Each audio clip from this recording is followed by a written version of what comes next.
चालली ती सगळीजण वारले, कोण तर तिकडं चालली ती सावडाला. आणि बघू शकता तुम्ही पूर्णपणे कशा आहे टोळकं, या टोळकं बघा. आणि ती चालली ती ना आता 7-10 एकदम आहे ती, 7-10 एकदम. आणि ती जाणार आहेत आणि पुन्हा ज्याला सावडून येणार आहेत.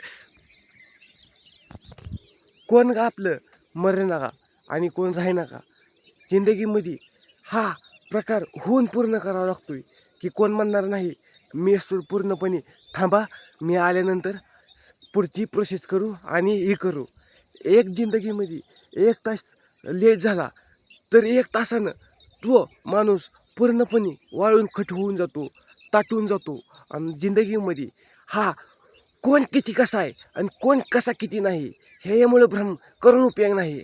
बाप आपला हाही ह्याच्यात आनंद होऊन मी आनंद राहतो, की बापानं दुःख आणि सुख प्रत्येकाच्या दुःखामध्ये आणि सुखामध्ये होऊन बघितलंय. आणि जसं की मी सुद्धा राहणार नाही, मी पण तरण्यापणी पुन्हा तरुण होऊन पुन्हा ज्याला मी मोठं होऊन पुन्हा म्हातारं होणार. लेकरं पुन्हा ज्याला मला पण घरातून बाहेर काढणार आणि पुन्हा ज्याला माझ्यासाठी काय कमवून ठेवलं.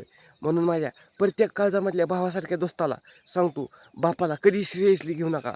एक वेळेस सोडण्याचं कारण काय आहे ह्याच्यामध्ये, आश्रमशाळामध्ये हे का तर माझ्यासाठी काय करून ठेवलं आहे, माझ्यासाठी कशा बाय असं करून ठेवलं नाही, माझा काय करून ठेवलं आहे, कमी जास्तीला मला का असं केलं नाही. माझ्यासाठी तुम्ही होऊन पूर्णपणे केली असतं तर मी आज होऊन मी असं तुम्हाला सांभाळलं असतं. आणि सांभाळलं असतं का सांभाळत नाही, मला काहीच केलं नाही. आता सगळं व्हायला राहते ती, म्हातारा इकडं, आई बाप इकडं, लेकरू तिकडं, त्याचा परिवार जपतंय. साधं चहाला साखर देत नाही चिमटभर. लहानपणी किती किती वेदना केल्या असतील, चुरून चुरून मायनं किती किती खायला दिलं असं. का तर माझा पोरगा आहे, माझ्या पोराला हे असं असं करायचं आहे. आणि आता पूर्णपणे आपलं आता पोरगं आपलं पण मोठं हो आणि त्याचं पण मोठं हो. आणि बापाला सांभाळायचं कारण काय, तर माझ्यासाठी त्यानं होऊन काय केलं नाही आणि मी तर काय करू. माझ्यासाठी जमीन केली नाही, दोष बापाची नाही, बापाचा परदादाचा दोष आहे. त्यानं कमवून ठेवले असते तर आज आपल्याला बघायचं आलं नसतं.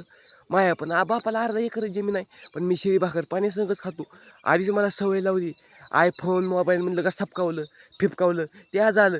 माझा पोरगा बारकाय लाड लाड करण्यानं ती आता ती आपल्याला भिकारी करून टाकलं. ही मेन मुद्दा म्हणजे आपल्याला भिकारी करण्याचा ही मेन मुद्दा आहे. म्हणून पोराला लहानाचं मोठे करताना मायला आणि बापाला विनंती आहे प्रत्येक, आपला पोरगा कसा आहे आणि कसा नाही ह्याचा फरक नसतो.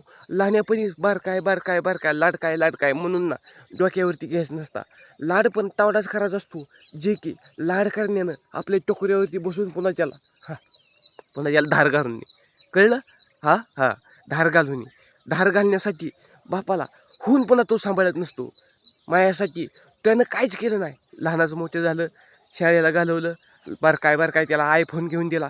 स्वतःचे कष्ट केलं, रानात शेतीत केलं, आयफोन घेऊन दिला.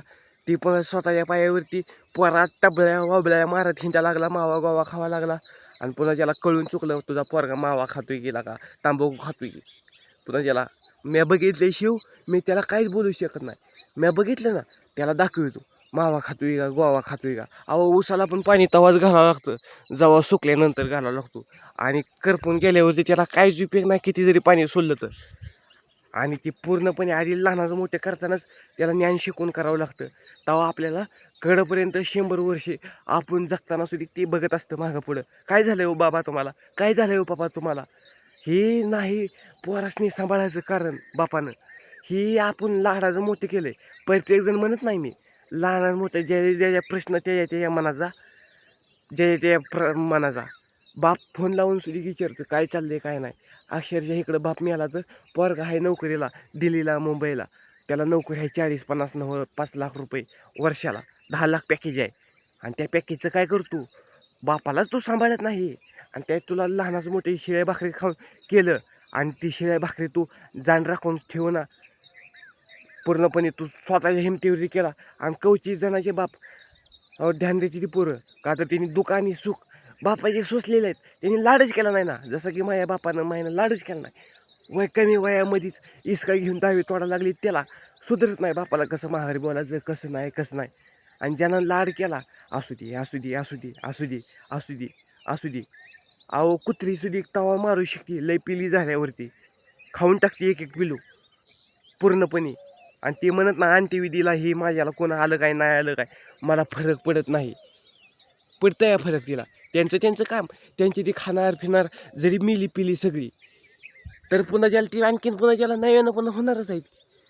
त्यामधली 10 पिलेमधली 5 पिली कशी आहे ती कशी नाही ती आपल्याला माहीत आहे का? मग ती तिला माहीत आहे ही कशी पुढची प्रोसेस आहे म्हणून खाऊन टाकते पिली. तुम्हाला तर माहीत असेल. म्हणून आधी लहानाचं मोठं होताना बापाला ही ना प्रत्येक बापाला आधी पोराला तुम्ही नीट शिक्षण द्या आणि नंतर पुढची प्रोसेस करा. नाही ही आपल्याला पूर्णपणे सांभाळण्याचं कारण इकडं टाकण्याचं आश्रममध्ये इकडं रस्त्याने भिकाऱ्याने 2 रुपये 5 रुपये मागण्याचं कारण काय आहे? लाड. आणि काय काहींना नाही मान्य आहे पोरगं नाही मान्य आहे. फक्त मान्य असून उपयोग नाही. आणि जरी असलं आणि जसलं काय जय कर्माचा विषय आहे त्या कर्माच्या विषयी पुढं बोलून काही उपयोग नाही. कुत्र्याला सुद्धा दोंडा हाणल्यानंतर कुत्रं पळत जातं पण माघारी पुन्हा फिरून बघत नाही. पण आपण माणसं एकदा पोराला लहानाचं मोठे केलं त्यापाशी आपण होऊन जातो काय चाललंय. पण ते त्याची अवकात दाखवतोय. म्हणून आधी शिक्षण देताना स्वतःच्या पायावरती शिक्षण आधी द्या. बोटाला धरून भले शेळी वाकर आपण खाल्लेली त्याला दिसू द्या. पंचपक्वान्न खाऊनच आपण त्यापाशी सारखं पैसे देऊन करणार का की निस्तारायचं स्वतःला. जरी तुला महिन्याला माया बापा तुला महिन्याला जरी 20-25 न होतो रेल्वेमध्ये कामाला होता पगार आहे 30,000 तुला पेन्शिल पुन्हा याला आधी होती 70,000 आणि पेन्शिल आली 30,000 आणि 30,000 ती पोरं तुझ्याच पैशावर उड्या मारणार ना बापा. का तर माझ्या बापाला. आणि तिथनं पुढची पिढीला काय करणार? त्याला रानातली माती उचलायची माहीत नाही. ही असा गहू केल्यावरती असा दिसतोय, असा मका केल्यावरती असा कणीस दिसतोय ती त्याला माहीतच नाही ना. पूर्णपणे आधी सांभाळायचं कसं आणि लहानाचं मोठं करताना कसं हे स्वतःच्या हिमतीवरती विचार करून करा. एखाद्या पाखरूसुद्धा रानामध्ये दाणा खाण्यासाठी तो हिंडून लहान्या पोरासाठी त्या चिमणीसाठी तोंडात भरवतं आणि आपण माणसं लहानाचं मोठं करतो आणि ती बाई म्हणून आपल्याला घराच्या बाहेर काढतात. बाळा असंच करू नको. तोच बाळ पुन्हा आपल्याला म्हणतं माझ्यासाठी काय केलं तो हो घराच्या बाहेर माझी जमीन माझ्या जमीन दी माझ्या नावावर करून पुन्हा काय करायचं तोंड म्हणायचं मला असं सांभाळण्याची काहीच कारण नाही. अशी सांभाळण्याची उलटी कारण आहे ती नाही दोष आणि नाही करून आपण करतोय त्याच्यावरती दोष आहे. बापाला सांभाळायचंच नाही. अहो अंत्यविधी सुद्धा ना आजच्या जमान्यामध्ये बघितलं 1-2-4 दिवसाखाली फोन लावला मला यायला जमत नाही. अहो यायला जमत नाही. रान 5-5 एक रान केलं की नावावर तवा दिसलं नाही. 5-5 म्हणलं तर कोटीला मालक झाला तो आणि कोटीमधला तो 10 लाख रुपये सुद्धा बाप म्हणणार नाही मेल्यानंतर मी संघ घेऊन जाणार आहे पैसे. फक्त आत्म्याची शांती येऊन त्याचं तोंड बघितलं नाही मेल्यावर आणि तुझा काय उपयोग लहानाचं मोठं करून. म्हणून माझ्या प्रत्येक वडीलधाऱ्या माणसाला विनंती आहे. सगळीच प्रत्येक पोरगं अशी होऊन दिसत नसतात. क्वचितच असतात. जसे कुत्रं सुद्धा मागे पळतंय तर त्या पांढऱ्या कुत्र्याच्या त्याला माहीत आहे आता ह्याला होऊन आपल्याला द्यावं लागतंय. मालक मी आहे म्हणल्यावर त्याला पळावंच लागतंय आणि मी नसलो तर शेपूट अडकून बसतंय. तसं बापाशी शोभा नाही.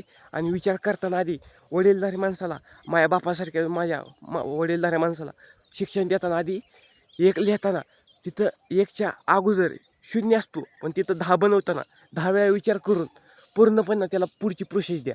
ते पण आपल्याला म्हातारपणी सांभाळून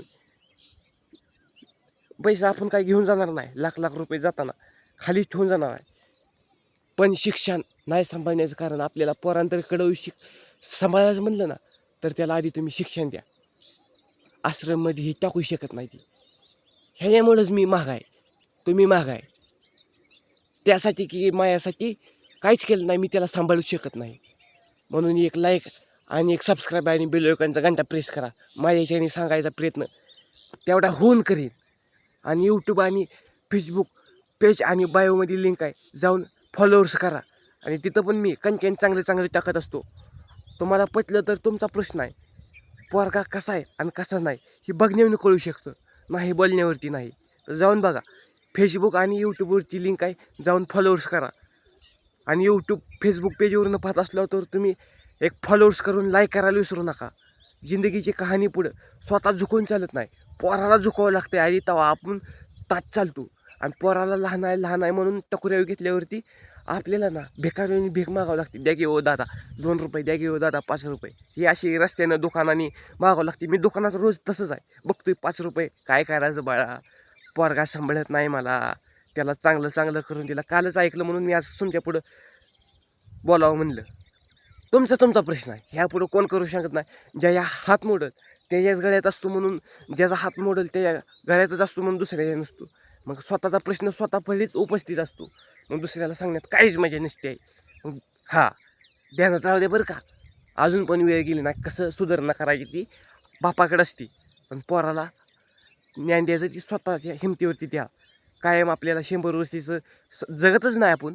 80, 85, 90च्या दरम्यानपर्यंत सांभाळायचं असलं ना चांगलं, भाकर खाऊ घातलं की ना त्या घासातले घास सांभाळायचं असलं तर आधी त्याला नीट शिक्षण द्या लहानपणीच. लाड करू नका. लाड करायची तर काढावं लागतंय. खायला काय घालायची घाला.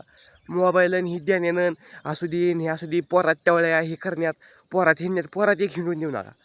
पोरं पण तशी नसतेच सगळी, पण व्यसन करणारी पण कवचित असते. त्याच्या नादानं 10 दिवस देईल आरंबळी ही, पण आरंबळीनंतर पुन्हा त्याला होऊन खावं लागणार आहे.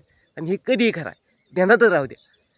4 दिवस सांगणारे असतात, पण पुन्हा 4थ्या दिवशी आपल्यालाच डोळ्यातलं पाणी आणलेलं पुसावं लागतं बरं का. ही कधीही खरं आहे, ध्यानात राहू द्या. हां.